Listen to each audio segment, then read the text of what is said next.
I really do look like Seth Rollins right now. I don't know who that is. You know who Seth Rollins is.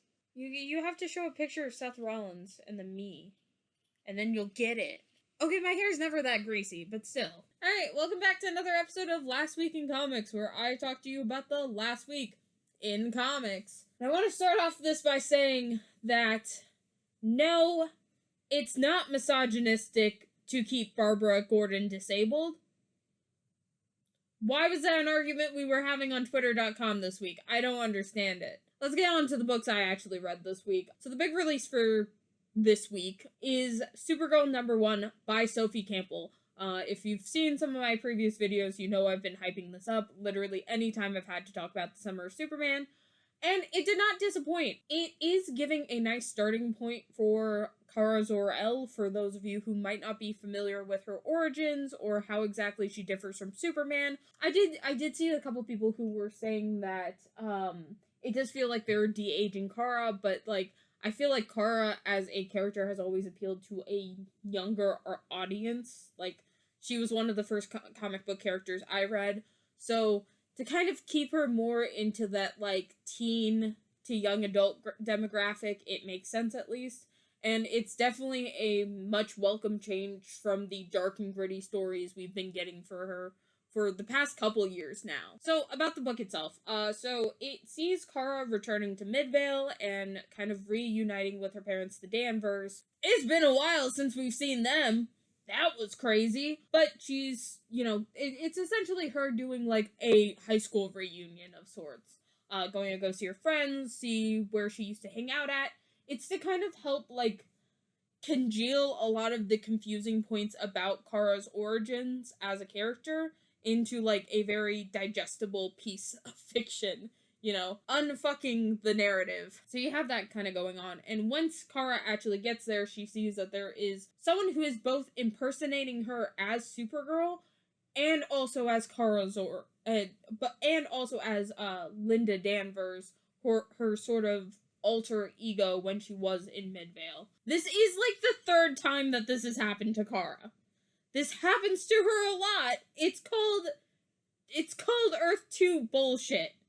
That's what I'm calling it, because I guess technically the most famous example of this is Power Girl. But with Kara, there's always some weird continuity bullshit because she didn't really. The crisis is, how it be. You know how the crises be.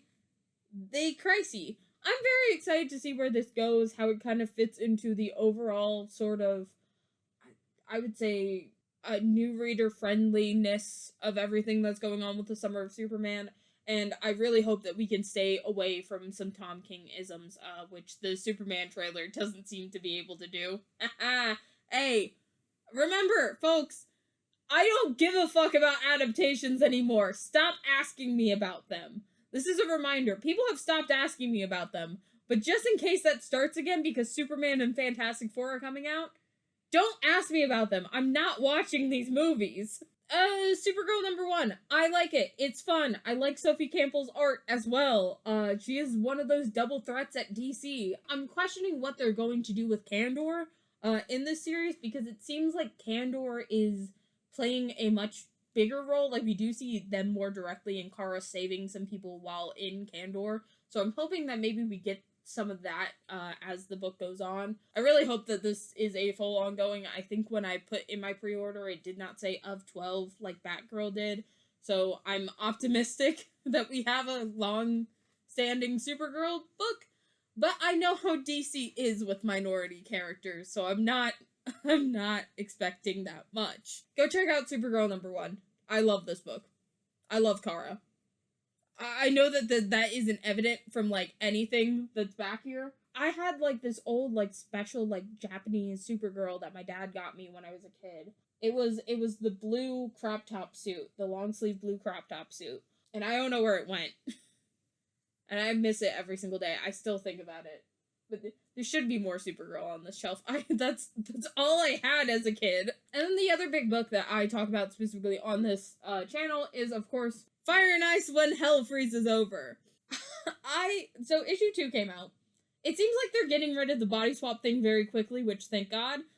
Because again, like, my entire thing, and where I differ from a lot of other people who talk about this book, is that a lot of discourse I see online about it is people being like, oh, it's like this, you know, it's not having these deep interpersonal moments because of Joanne Starter, when in reality, it's more likely than not, it's not able to have these deep interpersonal moments because editorial at DC likes to pigeonhole a lot of their female writers. Like, unless you're fucking G. Willow Wilson who can do anything, DC is going to fit you into a niche and then only allow you to write in that niche. And I feel like that same thing has happened to Joanne Starter, where, like, they want and expect a comedy book from Joanne Starter, and Joanne doesn't really seem like every single time she does a book, including the Harley Quinn fart comic, I don't care, that shit was good, but like every single time she's been doing a book at DC, it seems like she has like this interpersonal thing that she wants to talk about in this book that no one is letting her talk about in this book. So like there is this one scene, and it is kind of a callback to a lot of the stuff that like male sexist writers did to Fire when she was still in the Justice League. You know, the whole, oh no, my clothes are now burned off. Like that bit. They do it again, but this time it's Ice in Fire's body. Fire kind of talks about the experience afterwards, and she's like, you know, that happens to me a lot. I'm not embarrassed that that happened. I'm embarrassed because of how Ice has been treating my body and, you know, making me feel like it's something I should cover up and be ashamed about, which Fire's never been ashamed about herself. People are taking it in a weird direction, and it's like, I think like, Joanne Starter is not allowed to do as much with these characters as someone who has a full ongoing with them is able to, because she is stuck in this 6-issue miniseries. She cannot rewrite Fire's entire character to be, you know, less sex positive in 6 issues, okay? She's working within the confines of what DC is giving her. I think people need to, first off, realize that, and then also realize at the same time, Joanne Starter is still trying to make this deeper. She's trying. Like, she's not a bad writer. She just is stuck in this confine of the 6-issue miniseries, which is a fault on a lot of writers clearly have more stories that they want to tell, but because they're stuck in that, it messes everything up, and they're not able to tell the stories that they want to tell. Like, that's the vibe I'm getting from this Fire and Ice book. It seems like it does want to do some deconstruction on the way that Fire's been treated for the past couple decades, and the way that Ice has been treated for the past couple decades. But it's not able to because, again, every single time, you know, instead of this being a 12-issue series, it has now been broken up into 2 6-issue miniseries. I think a lot of comic book fans need to realize that, like, their comic book writers, their faves, like, everyone's working within the system of editorial. Editorial has final say on things.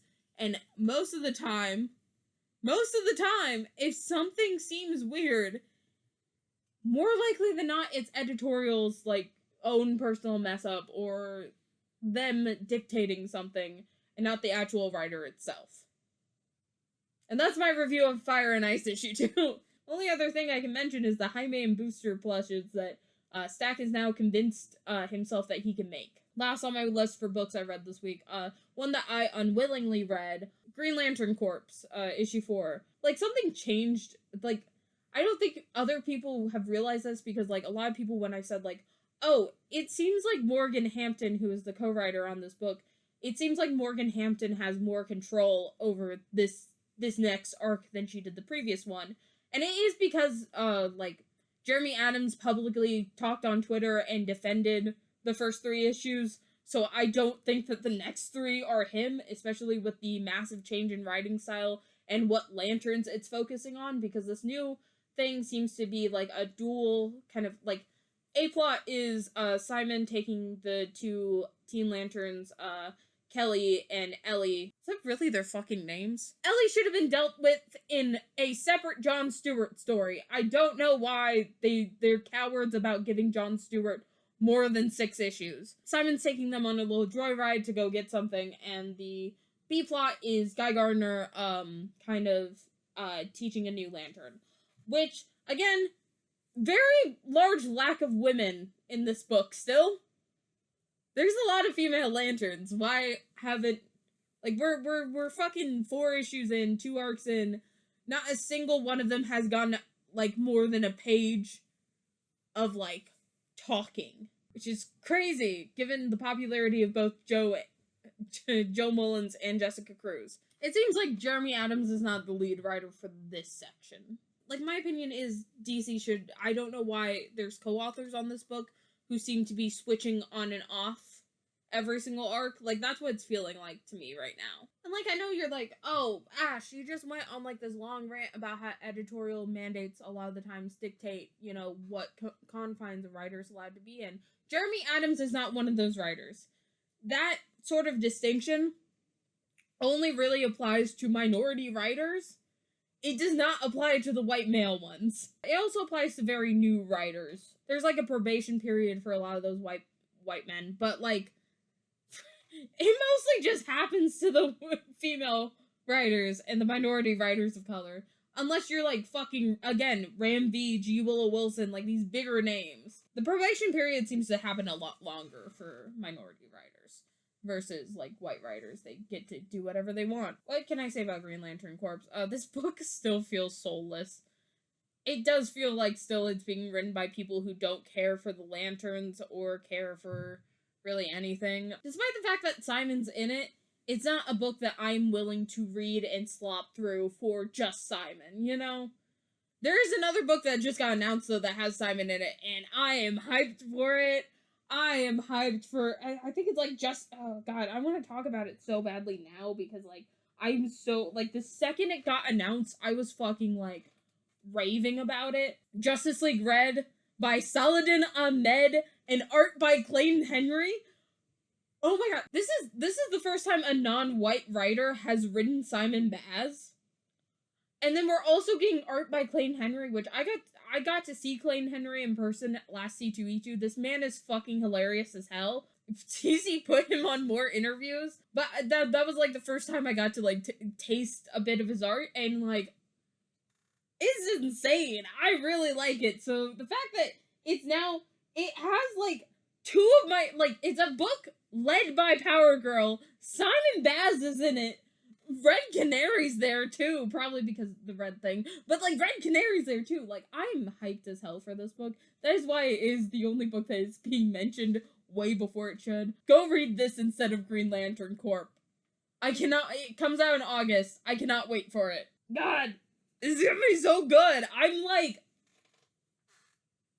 I'm so ready for it. I'm so ready for it. That's my review of Green Lantern. Go read Justice League Red when it comes out in August instead. In books I didn't read by, like, letting you know about to see if you want to check it out. Action Comics, Jesus Christ. 1086? Or Superman Superstars is kind of like the subtitle. Again, it's all very easy jumping on points because of the Summer of Superman happening. So if you want to start reading Action Comics, I would say, like, now's the time to do it. Next up, Aquaman number 5. There was, again, news about this because Jeremy Adams cannot shut up for more than 5 seconds, and he decided to call Mara boring during an interview. And then people immediately called him out and were like, hold on a second, aren't you giving Arthur all of Mara's powers? So that shows you how well Aquaman's doing now. I thought it was going well. Apparently it's not over there. Okay, next up, Absolute Batman number 8. Again, I am not a fan of Batman. Like, just straight Batman. I do remember they are ramping up to Catwoman soon. So I might try and jump on, maybe this issue is. No, it doesn't. They're still continuing Mr. Freeze right now.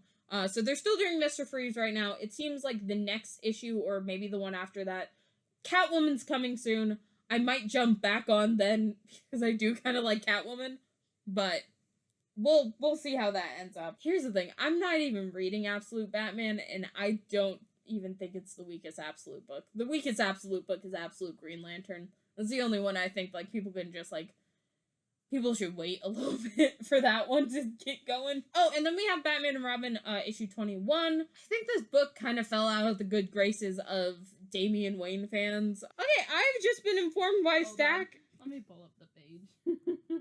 Okay, I now know why most Damian Wayne fans stopped talking about this book. I've just been informed by Stack that there is a Muslim suicide bomber in this issue of Batman and Robin, so,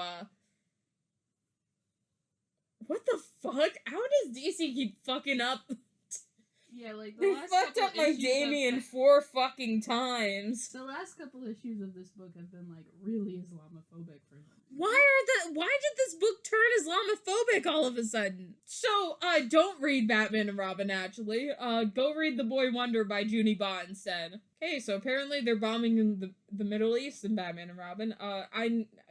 Still, go read Junie Ba's Boy Wonder instead. Okay, and then we have Batman Dark Patterns number 6. Again, if you want me to review Batman books, you would have to actually pay me. I'm not kidding. My Ko-fi's down in the description. If you give me like $10, I will read a Batman book. And then, of course, my friendly reminder, DC vs. Vampires World War V is happening. Don't read it. Otto Schmidt is questionable. I should start saying that. He did draw Nazi Power Girl. He drew like 4 Nazi Power Girls in like his big like Power Girl issue. Or Power Girl cover.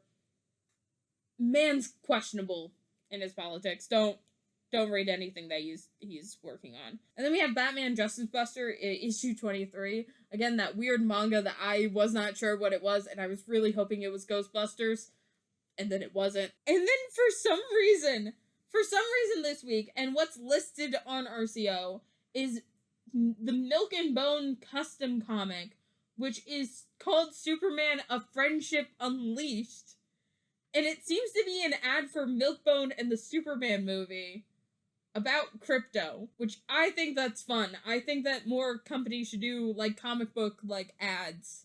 I think that's great, actually. There's so much actually wrong with James Gunn and his Superman project, but it's not crypto. Like, there's nothing wrong with crypto in this.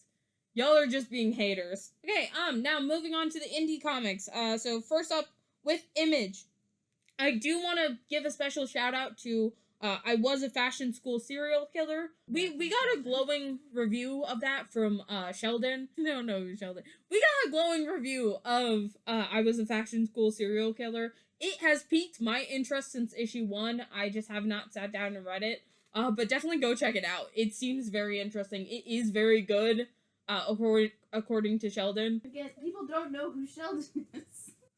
You can just say our friend. Our friend Sheldon. I'm sorry. I like noting people by their names. For those of you who like Invincible, I am unfortunately not one of them. But there is another Invincible book. It's called Invincible Universe Battle Beast. It's about that one line, dude. I don't read Invincible. I refuse to at this point. Like, fucking Hillbilly Comics, if you guys remember him. He tried to hijack White Wingfoot Month for Invincible. So, that's not why I don't like Invincible. I can't stand the writing, but it's made me less inclined. Dark Horse has another Usagi Yojimbo series coming out, the 10,000 Plums. I would go check it out. I've heard nothing but good things from Usagi no Jimbo, like, since I was a kid. Just one of those comics I've not sat down and read. I don't know what the fuck this is. I saw this on my ordering site, but it's Godzilla Here There Be Aliens, and it's Godzilla with a bunch of UFOs. I guess it's Godzilla and aliens. I'm not really sure what's going on here. IDW has not disappointed with any of the Godzilla comics, so definitely go check it out. I need to sit down and read it. It's been, like, kind of a busy week for me. My windshield's caved in right now. Also, from IDW, Teenage Mutant Ninja Turtles Mutant Nation number 6. It's Teenage Mutant Ninja Turtles. You can never go wrong with them. That's it for everything that came out this week. However, I waited, like, a few days to record this. So luckily, August solicits are out. That's why I did mention, of course, Justice League Red. But Kyle Higgins is also doing a Batman book. Kyle Higgins and Matt Groom with art by Erica Di Urso and Dan Mora. It's called The Immortal Legend Batman. This comes out in August. I am interested. I might read this, which is saying something because if you know me, I don't read Batman. I can't. I can't. But this has piqued my interest. It seems to be like more of like a Super Sentai kind of book. If you're familiar with Kyle Higgins' work with with Power Rangers, I would definitely check it out because I've heard glowing things about Kyle Higgins' Power Rangers specifically. I keep on getting him confused with the Radiant Black guy. He's also the Radiant. He is the Radiant Black guy! Okay, yeah, no. So if you like Power Rangers, if you like Radiant Black, go read Immortal Batman. Or Immortal Legend Batman. Oh, and then other announcement, and I think that this one's just a one-shot. Superman the Kryptonite special, which it does open up with the team behind the critically acclaimed Ice Cream Man comic, which I feel like we've mentioned on the live before. I don't know. I would call it a Rainbow Batman book, if you know what I'm talking about with the Rainbow Batman. But with Superman and Kryptonite. So, that's gonna be interesting. These two I already covered in previous videos because they got announced earlier, and also I said it earlier in this thing, but of course, Justice League, read by Saladin Ahmed, and with art by Clayton Henry. I need everyone to go support this book. I'm so fucking excited that we got another Justice League book, besides Unlimited. I'm also so excited because Power Girl and Simon Paz are both in it, and this is, again, the first time a person of color has worked on Simon Baz, I'm pretty sure, which is insane, given that this character is almost 10 years old at this point. But, go read that. And then we also have Cheetah and Cheshire Rob the Justice League, another book I'm super excited for. It's written by Greg Rucka with art by Nicola Scott. It's gonna be interesting. I love heist. Godzilla heist, but I like the premise of this book. I'm so excited for it. This is also a side note, but I do like how in most of the covers for New Gods, where the baby is featured, it's always Scott holding the baby. Like, they made a cover. Scott's explicitly the one holding that baby. Oh, I do want to talk about the new history of the DC Universe issue 5, because first off, they have, like, this cover with all the heroes from the 80s on it, and Ted Kord is notably missing. And he might have been in a previous one, but the Watchmen are on this one too, and so is Guy. So is a lot of the Justice League International. But for some reason, like, Ted's not there, and I'm, like, looking at it distinctly to see if Ted's there, and I just missed him the fucking 20 times I looked at this cover. But no, Ted's not there. But good news for the one Flamebird stan. Flamebird's there. However, both Jaime and Renee are on the main cover with Booster. So maybe they're just trying to unfuck Ted Kord's death. I don't know what's happening with that one. Oh, they seem to be releasing under DC Finest the Supergirl, Peter David's Supergirl, which is interesting. Also under DC Finest, we are getting Static Playing with Fire, obviously by the acclaimed Dwayne McDuffie and Robert L. Washington. We're also getting a DC compact for The Long Halloween and a Absolute Edition for Crisis on Infinite Earths, which, I mean, I guess. And then they're also doing an omnibus for Gail Simone's Birds of Prey, so that's fun. I have, like, the only books we have omnied outside of, like, Fantastic Four, Spider-Girl, or Spider-Gwen, Gwenpool, obviously for Stack. Those are old. But, like, the only, like, DC book I have omnied is Justice League International. I have all 3 of those. I'm thinking now, do I want another Omni? DC, make a Blue Beetle and Booster Gold Omni. Please. We'll buy in a heartbeat. They're also doing Jonah Hex All-Star Western Omnibus, which, okay. That's kind of it for Last Week in Comics. Go read Justice League Red when it comes out. I swear to God, I'm gonna be in the #1 shooter for this book for the next couple months. Until it releases, and then I'm still gonna be the shooter for it. I fucking love Saladin Ahmed. Up here is your next recommended video. Is it another episode of Last Week in Comics? Is it another episode of Ash and Their Fantastic Friends? Is it a YouTube short? I don't know. They won't tell me. Maybe it's a new video that I've published after this. Anyway, and then down here is going to be the rest of the playlist for Last Week in Comics. I've been doing this since November 2024. If you want to know what happened the last week in comics. The last week in comics. And then over here is the subscribe button. I am currently, so I'm gonna show some behind the scenes footage real quick. By the way, sorry, my room's a little messy. But Here's all the comic books I've been buying for the past, like, few months or so. Wrong. That's not even all of them. See, one of those cardboard boxes has comics in it, and it's almost full of comics. And then that Iron Man box also has comics in it, too. We're knocking shit over. But I've been, like, having to sit on my floor for the past couple months, or past couple weeks to organize all of these comics. Yeah, I've only been at it for about a week. I've been doing that. If I wasn't doing that, I would have probably already published that video I said I was gonna do, where I was gonna go over how to start collecting comics, but unfortunately, your comic book collection can also be like an albatross. I'm trying to get the camera in the right position, so hopefully I will be done with that soon so I can make videos about comic book collecting, but you know how it is with me. But that's coming up. Of course, the Wyatt Wingfoot video essay is almost a year away. I have to start working on it again. It is a massive mind fuck of Wyatt Wingfoot because I went insane, but that's coming up. So subscribe. I have more stuff coming. Please subscribe. Please subscribe. I want to hit 1,000 in like a year, so when I post like a 2-hour video about Wyatt Wingfoot, it does well. So that's gonna be there. And cut.